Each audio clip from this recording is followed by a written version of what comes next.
We'll figure it out. All right. Say 78. No. What are we thinking here? Let's see how that looks. Good spot. Yeah, that's fine. Let us scoot forward this way. Maybe is that what makes more sense?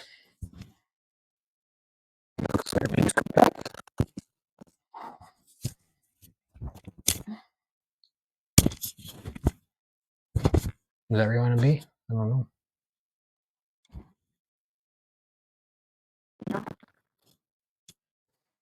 I don't know. Forward more? Should I go back more? I don't know. Face this way more? I don't know. Are we facing each other? I think so. It should be more that way, but we're positioned different. I think we're facing the same direction. Can you scoot that way? Can you frame one more? A little. There it is, eh?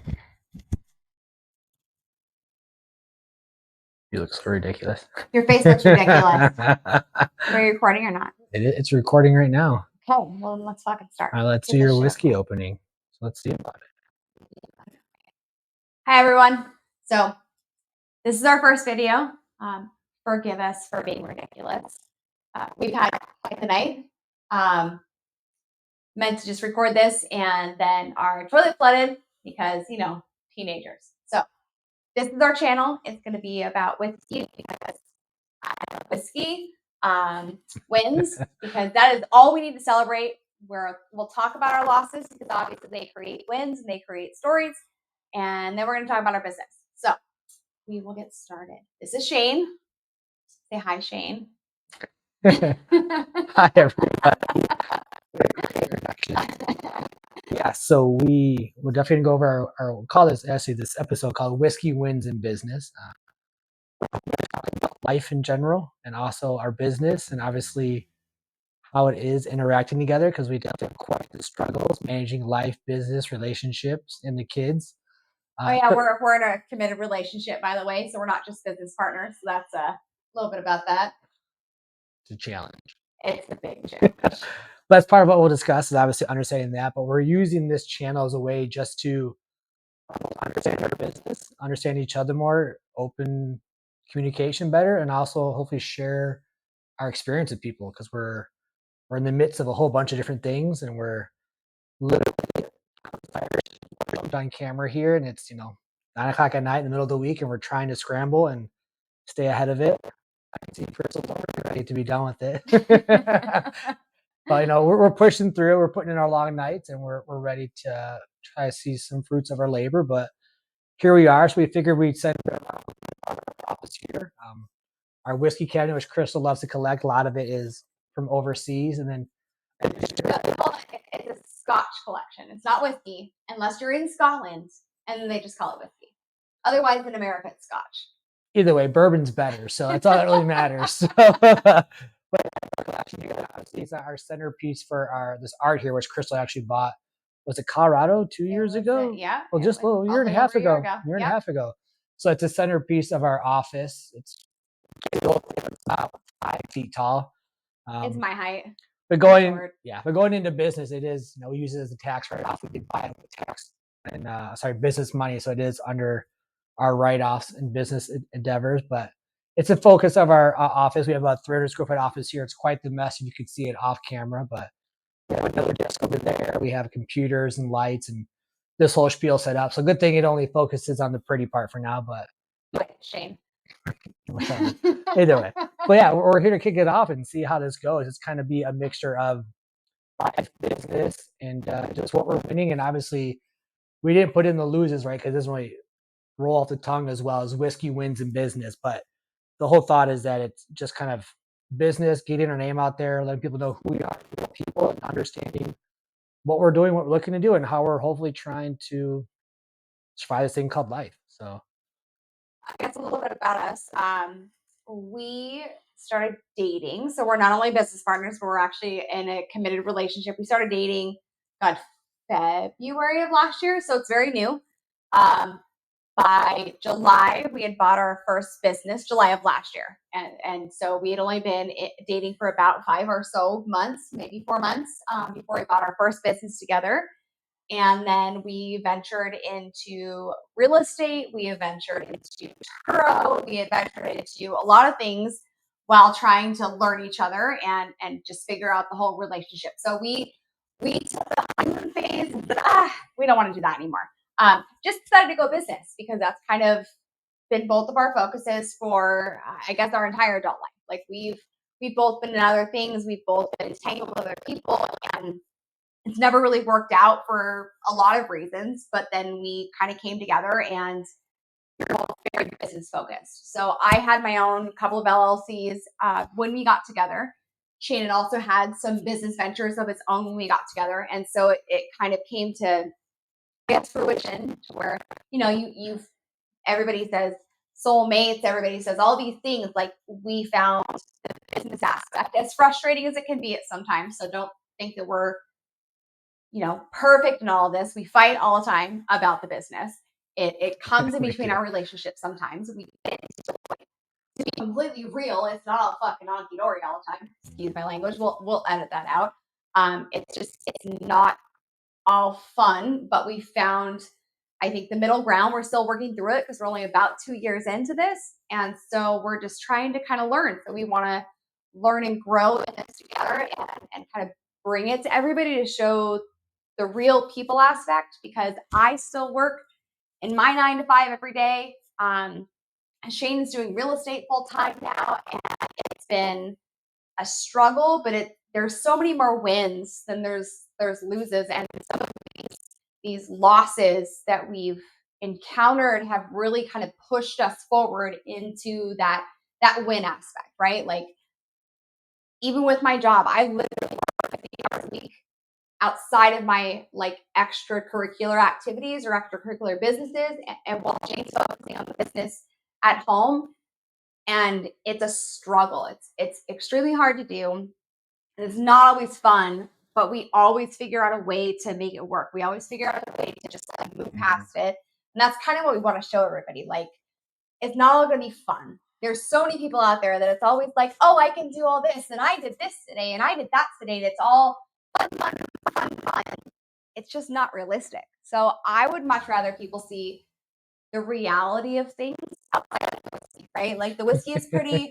I like my scotch. I'm a huge whiskey person. Went to Scotland. Like we'll get into all of that, but it's more about the reality of the whole working together as a couple, being in business together as a couple, winning together with our struggles. Like we're all gonna have struggles. We were arguing today before we went on camera. Like we started today out, like we all went to work, we did our thing, come home, we're on business calls, all these things.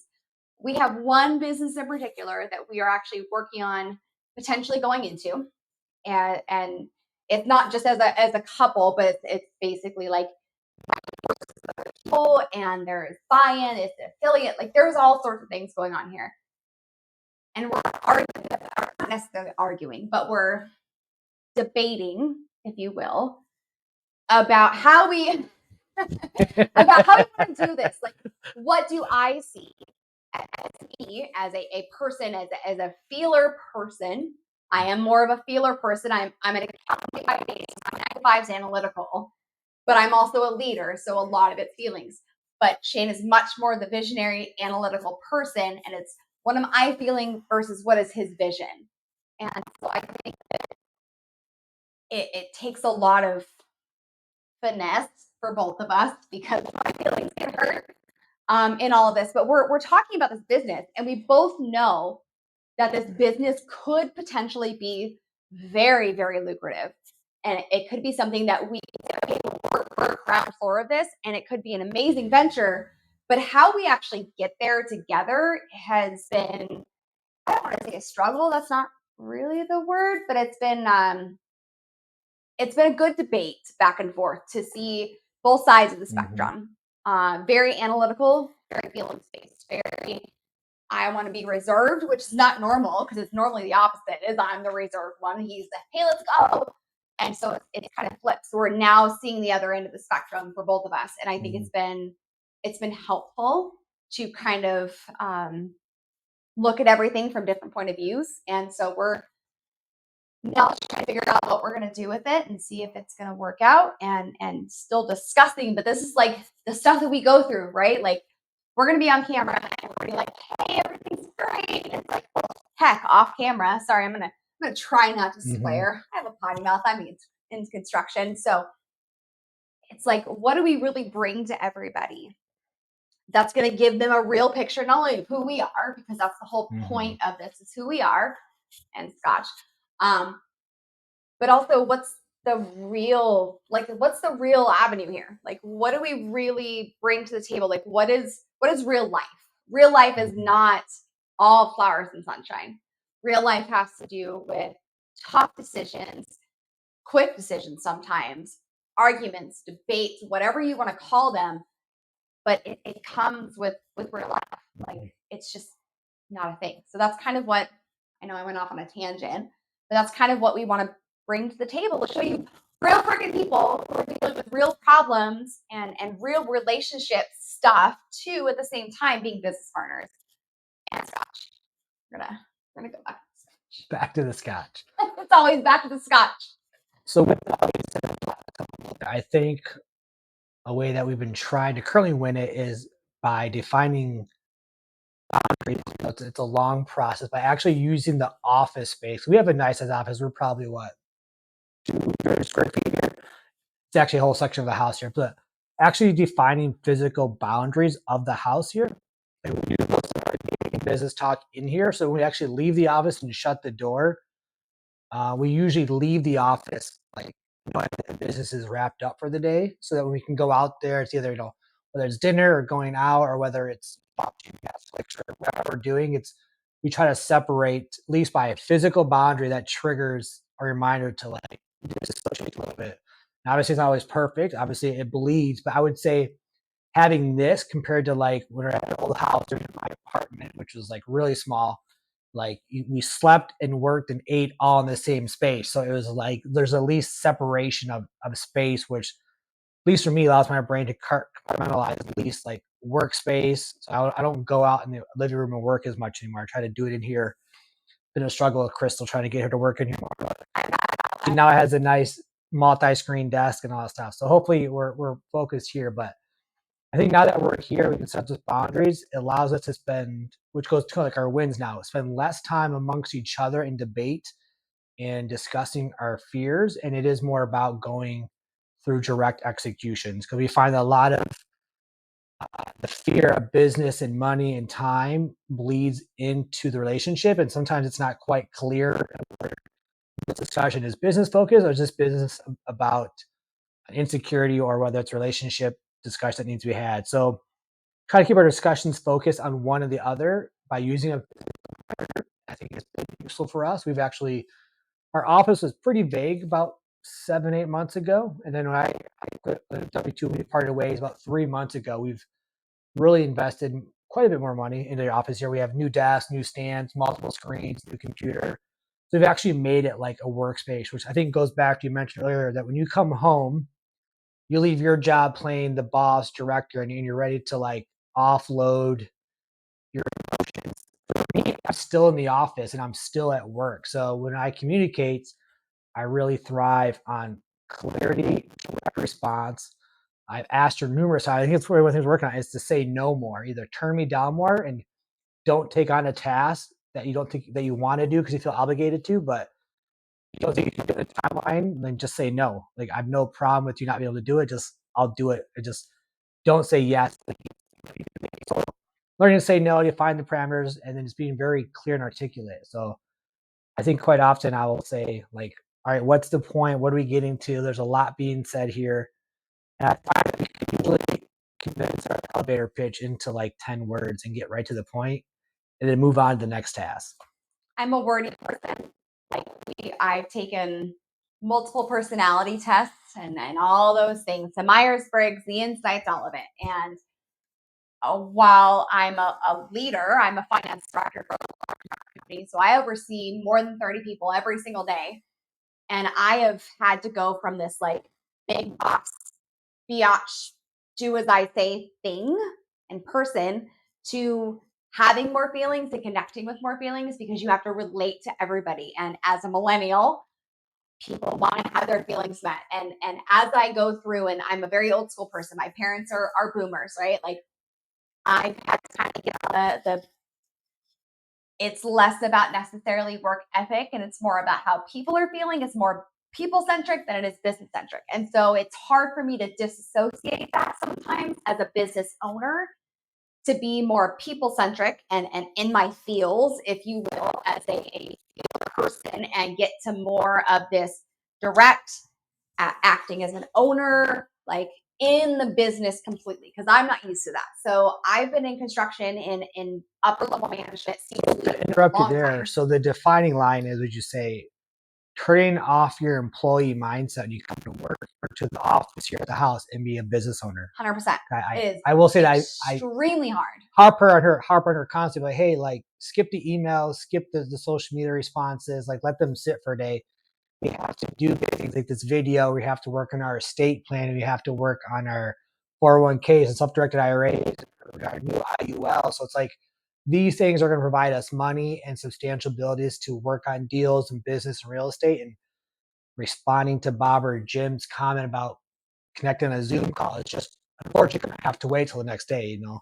And as somebody who has been in a W-2 for her entire career, it's very difficult. It's a different mindset shift, right? Like we all talk about mindset. We all talk about all these different things that we need to focus on. My focus needs to be, okay, I'm still working my 9 to 5 because we don't have the ability for me not to at this point. And so until then, I need to be able to say, okay, my 9 to 5 stops at 5. I need to then be an owner of this business, which, and I mean, I think that's been a struggle for this entire like year and a half that we've been doing this, is breaking me personally out of a 9 to 5 employee mindset, because while I owned other businesses, they were so simple. And like, I'm an accountant, like I do books, like I'm a bean counter. It's easy for me to do. So working for someone else as a bookkeeper on the side, even though I'm a 1099, is still me working for someone else. It's not me owning a business. It's not me really just taking charge and saying, this is me and this is the what I'm going to do. And so that has been, and I would honestly say that is still my 100% biggest struggle is mindset. It's figuring out, how do I go from my day to day, I still work for an owner of a company, to I am the owner of this company. So I am working on it. I think that things have been better. I think that in the last year and a half, it's come a long ways, but God, I still have a long ways to go. Like it's still very, very different and hard and difficult to disassociate my 9 to 5 from my home. Cause I'm while I'm the boss at work, it's like, okay, I come home to a direct person. And it's like, all right, what do you need me to do? And I need to break out of that mindset and say, instead of what you need me to do, is here's what I'm going to do. Here's what I'm doing to move the needle. This is my part of the business. This is what I need to do to help us out. And so I struggle with that, admittedly, and still need to work on that. But I think that overall things are getting better that way. It's still very tough. I think one of the wins that we're currently pushing for, which is going back to your mindset, is delegating. Absolutely. Which is going back to what we've heard numerous times in business, that hiring people to do the work for you is scary because like, oh my gosh, there's an initial upfront cost. I have to spend money to do this.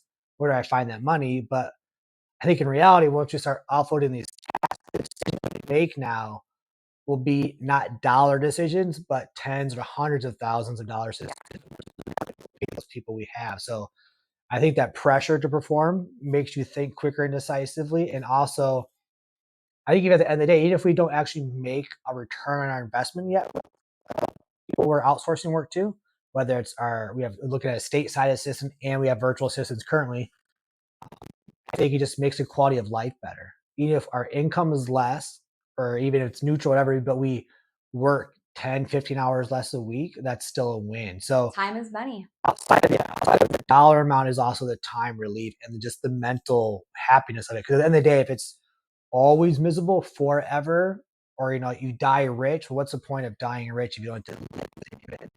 I forget the famous book. Isn't there a book called like Die with Nothing or Die with? Yeah, I think it's called Die with Nothing. I'll have to look that up. We'll maybe put it in the credits. It's a book about at some point learning how to live life versus trying to die and have like millions of dollars, because in essence you You worked, can't take it with you you. did nothing with it, right? You made money, but you have nothing to show for it. So obviously, the goal is to be financially comfortable as fast as humanly possible. It says enough is enough, or I have to figure out how to leverage my time to live a life as well.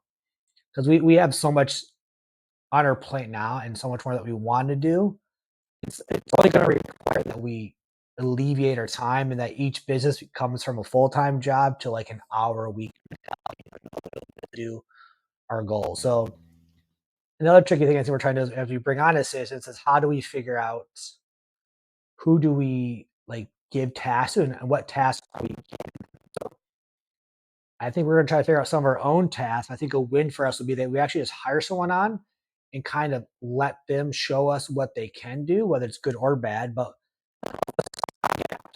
hiring the right people, but also be finding where people maybe will just automatically shine to some degree tasks they give them to alleviate some more time. I think it's kind of a big thing for us right now is the mindset and making that shift. I know that from my experience, I've played the high risk game. I've lost big in real estate. Other businesses. I think funny enough, when we first met, I was writing the book, which was your first step like to work full time after work because she would come over and help me edit, and we're arbitraging it and still editing the editor, and that was still uh, you had no skin in the game at that point. So like it wasn't stressful in financial terms because it's something I had started before we met, but it was still asking for help because I would be working as well, then doing that. Then I need to eat, so she would do editing. We spent quite a bit of time. I think it ended up being dang near another 15, 20 hours a week on that for several months. I just wanted quality time. And I figured the faster he got his crap done, if I could help with that, the more time I had for me. So it was my own selfish endeavor too. But anyway, yeah. So it got to a point. But unfortunately, I was also going back to small space. So we dated. We were like in the same bed and sleeping and eating all in this little studio apartment. So I mean, it's like it was like what 300 square feet. Like it's like the size of our office tiny. Now. So like so literally there were no boundaries. So like there was no place to say all right, like business stops or whatever. It's just like it was always blending. So thank you, Seattle. Yeah. So I think obviously moving to your place when we first did that first move was helpful to at least have like an upstairs place to work and downstairs place to work and upstairs place to sleep where we got to separate the day and the life. Yeah. But I think that's kind of our adventure now is figuring out now that we have so much on our plate, how do we start to hone them in?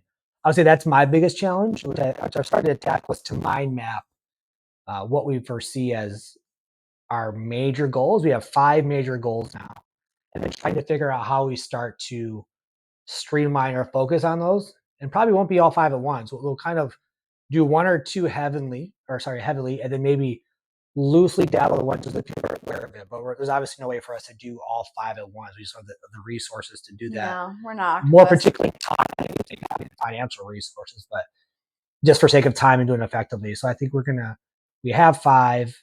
They all kind of commingle, but like 1 or 2 will be a way to go because they will directly come together. Then once we achieve a goal, we'll move on to the next one. But we have some big goals in the next 9 to 12 months to do. Yeah, so definitely feasible. Right now, a little backstory outside of the relationship is we have a hair tools business. So we went into this business in July of last year. Like I said, started in February of last year. So very, very quickly. We found this business online. I've actually used these products. Man, I'm not trying to just do a plug, but it's called Carmen. We do straighteners, blow dryers, men's trimmers, IPLs, like hair removal, epilators, all that. So I actually use these products. This business has been around forever. And the owner of this business, interesting guy, we won't even go into the details, but interesting guy. He decided that he didn't want to do customer service anymore. He wanted to venture more to crypto. So this is when crypto was still hot, way before the crash, all that stuff. So he's like, yeah, I want to do crypto. I want to invest in other things. So I've kind of let this business fall by the wayside. So from a multi-million-dollar business at one point down to $200,000 a year. And so we bought in and we did it creatively. So we did a lot of seller financing on it and we paid over a series of months. We had all the business access to where we would still make money while doing that. unbeknownst to us, is that not only did he let the business kind of slide, he just left it like as is. And we bought it with all these problems to fix. And we're flippers, like I'm a fixer by day. That's kind of what I like to do. It's enjoyable for me. And so I didn't mind that challenge. But the guy said, hey, this is fairly passive. I put 6 hours a week into this. We literally put more than 40 hours a week into the business buying to begin with when we bought this business a piece on top of our job. So we've had to really learn the hard way what it looks like to actually do business. So that was our true first business venture. And as we've kind of gone through that and worked through, we're still working through. It's a little bit more passive now. We do have some virtual assistants in other countries that are helping us. And I would say it's definitely way more passive. I mean, it is way more passive than we started. We're looking at 4 or 5 different adventures now in business, and like Crystal pretty much runs it by herself right now with maybe an hour or 2 a week. It helps that I'm the social person. But with that, we were able to then say, okay, well, it's getting better. And so let's look at other business ventures. So we're also in Turo. So I'm sorry to interrupt there, but an important point to make of our business journey so far is, and I've also learned this from other people we've networked with, is that it was a disaster at first. We took off way more than we could chew, and we had to crawl an uphill battle for a better part of a year. And it was like felt like life or death almost every day, whether you quit or whatever. But we endured it, and it actually had many wins, which has now made our new adventures.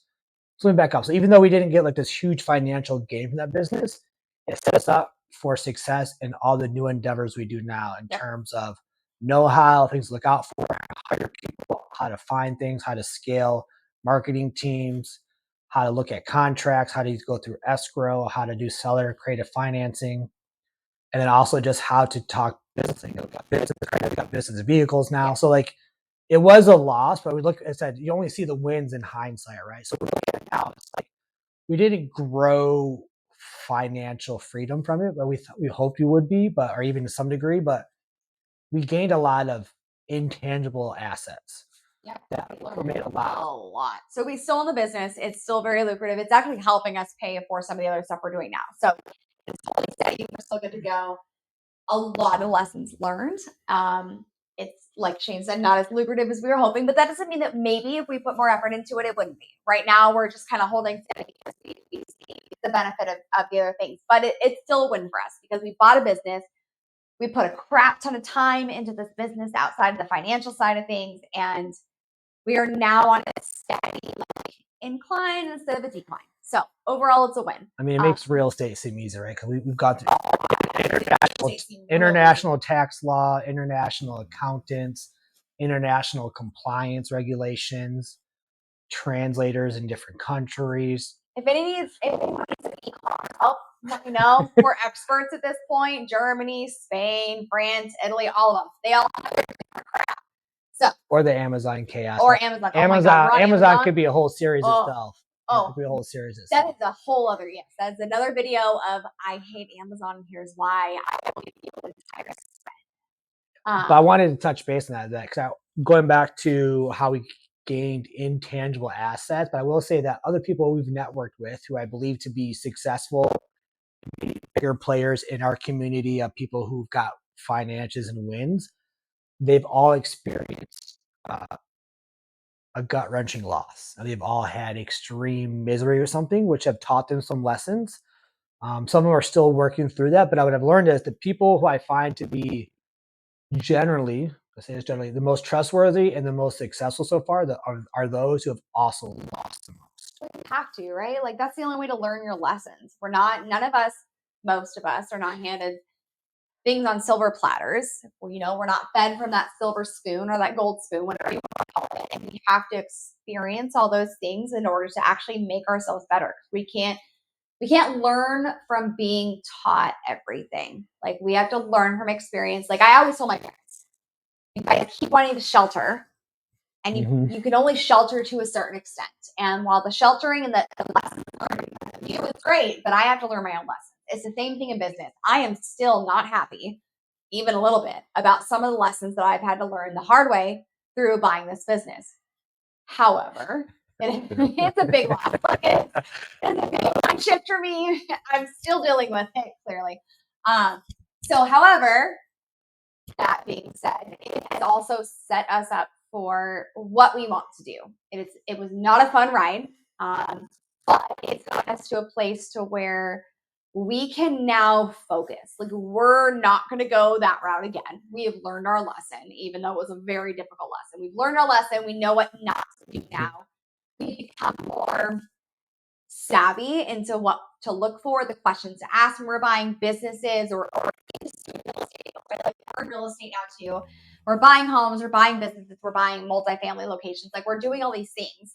And so it's taught us to really it's make change more risk and be more savvy.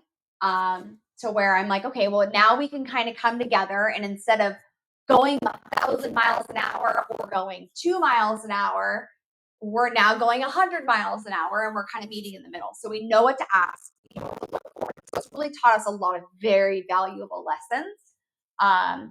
The back end sucks, say that, but we're getting there. So I think that's the biggest takeaway from all that. So, well, I would even interject that not even the intangible assets of learning what we've learned, but now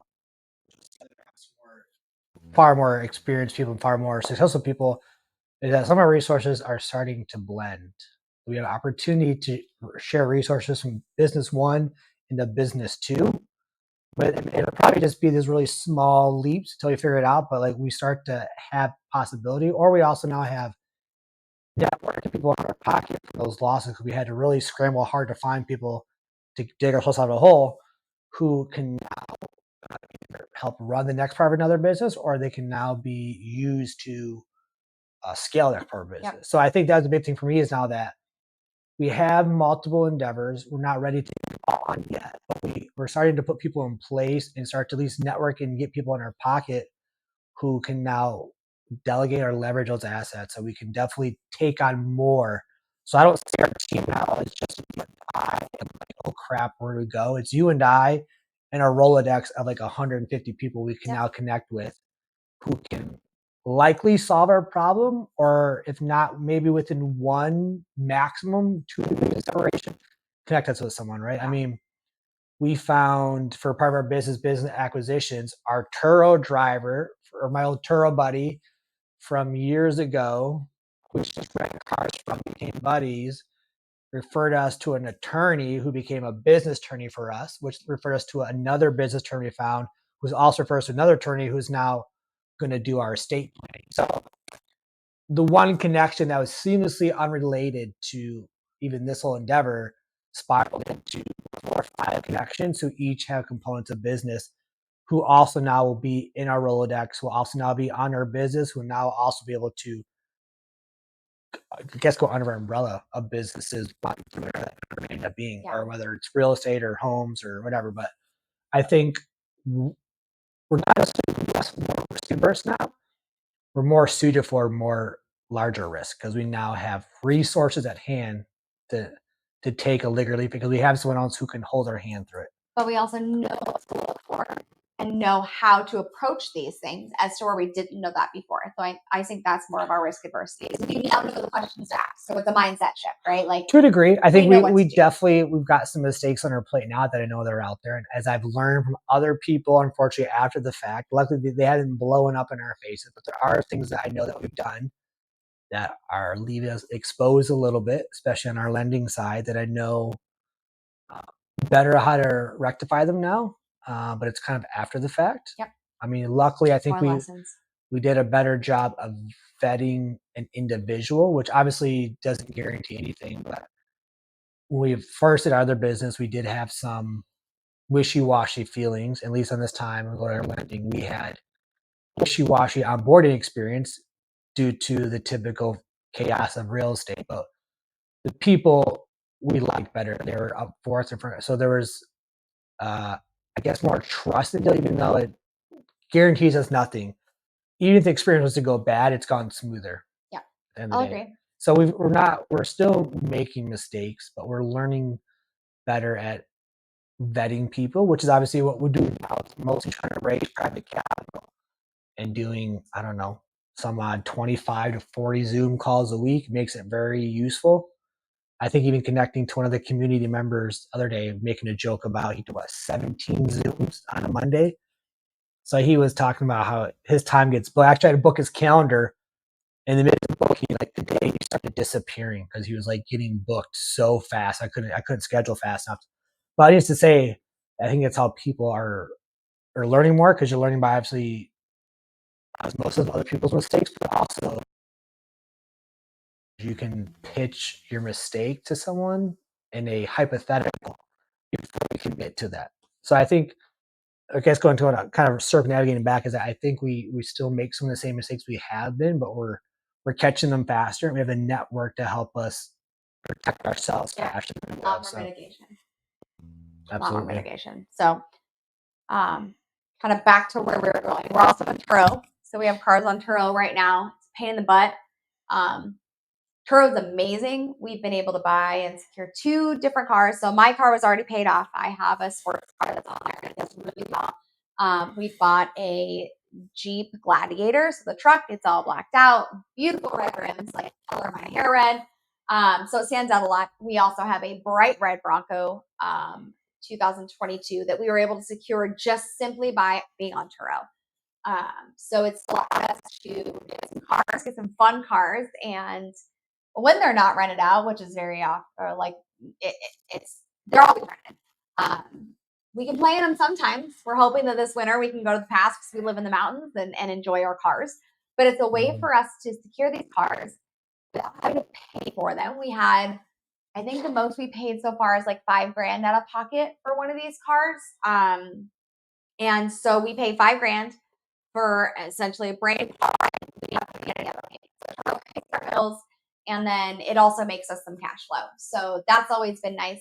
And then with that, other Hair Tools business in Turo, we're now funding what we want to do with real estate. Outside of some of our ventures that we have, like our self-directed IRAs, we move money into and stuff like that. But we can get to that at a different time. So I think that there's so many avenues that you can go and so many ways to make money as long as you're open to it.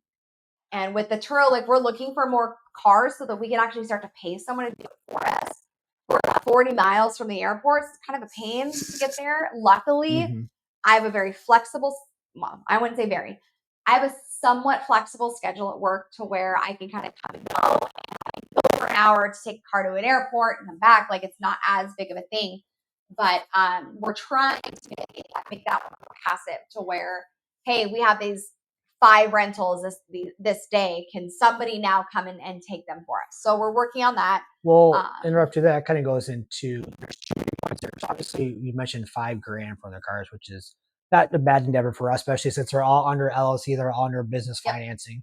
But I think we are going to focus on several more, and we're going to definitely shoot to do those 0 out of pocket, maybe $2,000. We're looking to do like I think it's subject to their loan. subject to Bitcoin and out takeover payments, but it'll definitely go that route, and we're definitely looking in that same niche. I think we've and I say niche in the type of car because we're actually, which goes to my second point, is in addition to Turo being like business, it's really just a way for us to get cars we want to drive and not pay for them. But we're getting asset solved by Turo business and how you identify data and how you identify how to make profit, how to choose a car. So much like people co-host through the Airbnbs and they're co-hosting using Mastermind or AirDNA. People are asking us how to do it now. And I know there's co-hosting platforms for Turo, but we're getting in our community, especially at Sub2 community, and people asking for it because we post about it. And that to me is another win. It's intangible, like the network, even consult for free. I think we've had, I don't know, I want to say 4 or 5 people ask about Turo. We actually had our people who have rented our Turo to consult on to create their own Turo business already. That's already happened like twice so far. So it creates opportunity to connect. And I think some of those people are just like our business attorney came from my Turo drivers. Turo has oddly been this multifaceted platform outside of mild revenue, but networking. Yep, absolutely. So I think it's important that we always focus on the non-face value of what the asset provides, because we're definitely not going to become financial free. We're not going to go retire on term money unless we decide, I don't know, go to like 1,000 cars, but it provides That's so opportunity to connect, right? And Yep. we're learning now how to hire people and how to delegate a car service into a hands of another individual. So it's another off tangent potentially we found from a dog sitter who Yes. works on Rover, right? So I got the kid's person works for Rover. Crystal had hired her to watch our dogs for vacation. I was like, well, this person lives by us. She works from home managing dogs. Well, this is an opportunity to now pay her to be an assistant. So once again, like the opportunity was with everyone. It was just someone completely unrelated to our business, but like the model makes sense. So kind of the first point is that there's always, I guess, value in a non-face valued way when it comes to these opportunities and these connections, right? So going back to the businesses grow because we grow our network to meet people who either can provide money or can provide a service or can provide time so that we can go on and do the next adventure while they alleviate that mundane day-to-day for us. Absolutely. No, I don't disagree with that at all. I think it's been overall, this whole experience has been more than a win. I think that we've learned a lot of valuable lessons. We've changed our mindset in a lot of ways. And I think that going forward, we'll have a lot to look forward to and figuring this stuff out. And we're going to keep talking and keep bringing these videos. I hate social media. I don't like being on camera. I've been drinking whiskey. So I'm a little bit more comfortable right now. It's not my thing. I did not grow up an actor. Like, it's just not, this is difficult for us to do. So, and I know Shane hates social media as much as I do. He just seems to be a little more comfortable on camera. He's kind of pretty. So kind of I just talk on camera a lot on Zoom calls. So I'm getting very fluent. COVID. Ugh. We won't even go I traveled a lot during COVID, so I didn't do any Zoom. Yeah, no, mine was all good. I didn't travel for a squat during COVID. It sucked, especially because we're in Washington. It was not fun. I'm not from Washington. He is new here. I'm still getting acclimated to Washington. It's a weird place, needless to say. We'll get more on that at some point. But here's off of our business tangent. Here's our whiskey part of our whiskey wins and business. First, but I know we really should have done this first. I think going forward, we'll do like whiskey wins and business episode number, whatever, and then we'll do whiskey of the day type deal. Sure, let's do this. Whiskey, Scotch. We're gonna cut right now and say here. Long form, we're not going to cut this, but our shorts will not. It'll make sense in short form, but a long form, people are like, wow, this is chaos. But that's okay. We're chaotic. So we'll let Crystal present her. I'm sorry, is it Scotch or whiskey? It's both. So we have whiskey, we have Scotch, we have bourbon. Well, we have them all. And gin. We have gin here too. So I went to Scotland last year, and unbeknownst to me, Scotland is very, very well versed in gin as well. So I brought home some gin, and I brought home an Oban. This is my absolute favorite whiskey of all time. It is a single malt, which is all I really drink outside of bourbon.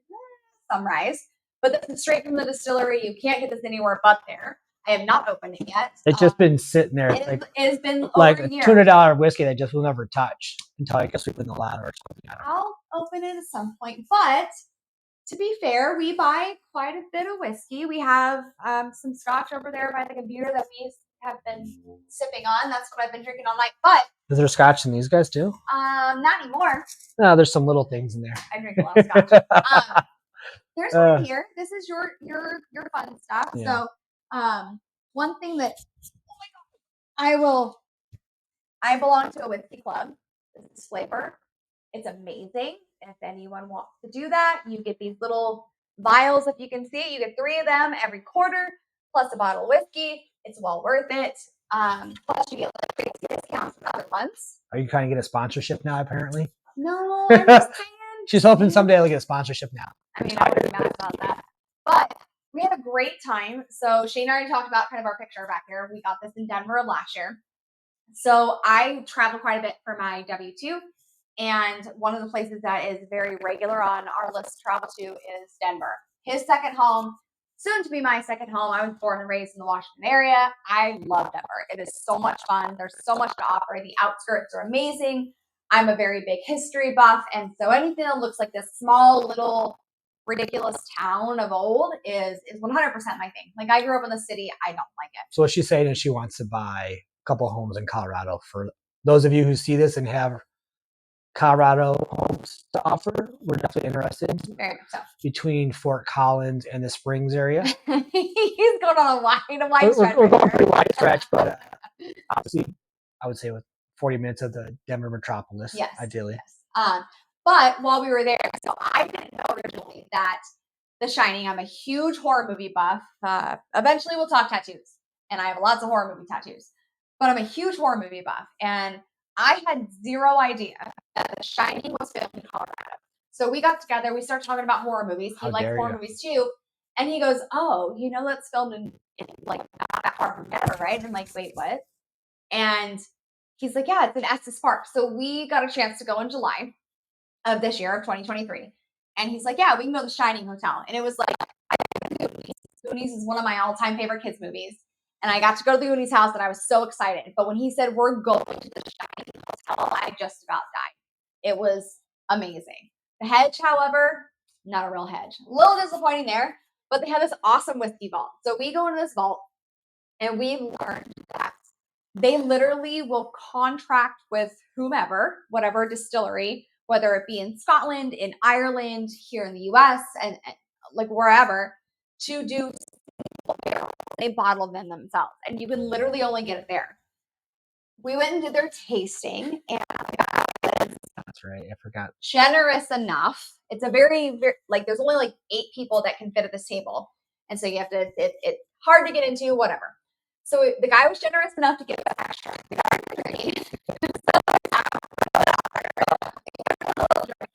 And then he gave us a couple extra pours. And as we were talking and tasting, most of the people in there loved these people already knew about whiskey, so he was able to like elongate all the tastings and give us more for the same amount of time. So we walked away with a plethora of different whiskeys. So but you just to confirm, we talked less and drank more. Is what you're saying, because people with new whiskey, they're like, I don't care, let's just drink it. Okay. Pretty much, yeah. We try to summarize that up. Like we still talked about what it tasted like. We put the mineral water, the whole thing. So we did a proper tasting. It was just a lot for a proper tasting in 30 minutes.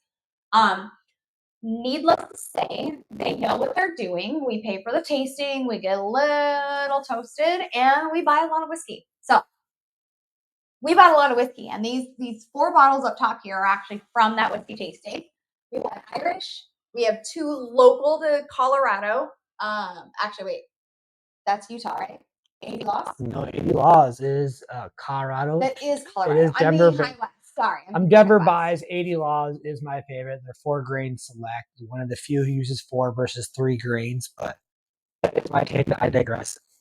Colorado. So we have Irish. We have 2 Colorados, which Boulder for some of their Ben and Breckenridge has, I would say, I drink a lot of whiskey, a lot of bourbon, and of all the places, Breckenridge and Boulder have some of the most spirit forward, without being bitey, whiskeys and bourbons that I've tried. Like they're way better than Kentucky. They're way better than anything else. Different climate, but yeah, it is a very different climate. But I think it's just the distilling process and what they're using for their grains is by far more delicious. And then we have this pretty one, and that's still in white, some of it, and that is an actual Scotch. So they, it's hard for them, they said, to get actual Scotch from Scotland, but they were able to go to this distillery. And it's Duncan Taylor, and it's from Speyside. So Speyside is a little bit further northeast. It's a very small separation from the Highlands on the east side, and just a little bit different kind of tasting whiskey. Most Highland whiskeys are very peated, and it's a very brash and very hard. This one's way more smooth, so it's got a lot more honeys and vanillas and things like that in there. So that is one of the very few whiskey or scotches they had from Scotland that they did in single barrel. Some of the other ones they paid for an entire batch and they let it sit there and age. So obviously the hotel's a little old, so they've had some of this stuff sitting there forever. They had this beautiful wall that was full of different single bottle scotches, and it was like heaven on earth for me as somebody who drinks a lot of whiskey. So I think whiskey business will be in our future. Yeah. At some point. Yes, please. Yes. See, this is what happens. Is he entices me, and he's like tugging. I'm like, all right, I'll stick around for that. So apparently it's easy. He just called me easy, guys. That's not cool. Anyways, but we will get more into whiskey. We will open. We're not allowed to drink on YouTube, so we will at least open and share some insights. And I'll turn around and drink off camera. Like you won't be able to see it, and then I'll come back and we'll talk about that too. So we'll do like a cutaway where we'll do a cutaway. You come back sloshed on camera. Yeah. Once a week, we'll do a sloshed on camera take. Yeah. The outtakes of Slosh Thursdays. There we go. That's what it is. And then on Fridays we'll come back and we'll talk about the hangovers. Hangover Fridays. Wow, okay. This is we also drink a lot of wine. A whole so you know, there's wine glasses down. So we drink a lot of wine. We're very different in our wine selections. He likes the sweet and whites. I like the dry and red and the real spicy stuff. So we'll talk about wine and some of our stuff too. I'm glad we're selling alcoholics now. But I guess it's on you now. I mean, granted, it's like once a week, but you made it sound like it's several days, I guess. You might as well be at this point. I mean, right. We're making videos for YouTube. So if we have to take cuts because it just wasn't good, and then it's like Lucy. It's like the I Love Lucy, the Vita Vita Vegemin episode. Yeah, whatever she said. I don't know what you're talking about. Anybody who likes I Love Lucy is going to know what that means. She drinks cough syrup, and she's making a commercial for a cough syrup, and it's got lots of alcohol in it. And so she takes and then goes off camera and takes more, and it ends up just drinking a lot, and it's really funny. So we can hope for that. That's a nice tangent, but I appreciate it. And obviously, we've already lost our focus today. Apparently, the business mantra has faded, and we're into the whatever the heck we call this. You call it scotch. She's not even drinking, so we're already in trouble. It's already 10 o'clock on a whatever it's not day. 10. It's 9:17. Anyway, so we need to wrap this up before we get in trouble now. Yes, we will. Stay tuned. We'll have more. Hopefully this wasn't too long and ridiculous. I know it was kind of a long video. We've been on for close to an hour now. We're running out of recording space and streaming space. Yeah, we hope you guys stick around. We hope that we can provide some sort of a benefit. Hopefully you'll get even little nuggets from this as you go on, even if you skip over the stupid parts and just like us tangent and just want to see the whiskey. We'll make just whiskey stuff too. So maybe we'll have people show up with whiskey. Maybe we'll get sponsored. That'd be the best part. Ooh, that would be the best part. If anyone wants to come over and hang out, we do have one extra pretty blue chair. And so they can come out and if you guys want to drink whiskey. We're east of Seattle, so if anyone's in the area, just saying. We could fit like 15 people in the office. We probably could fit 15 people. Make a weird little hoo-ha in here. We need more whiskey. Yeah. And I'm not sharing. Well, we haven't opened these, so we'll start there. We're gonna hide the good stuff. Well, thank you guys. I don't know what to say to sign off. That's just not me. The old Dave Chappelle, just woogie boogie. Woogie boogie, sayonara. Just woogie boogie, we're out. I guess that's it. All right. Thank you.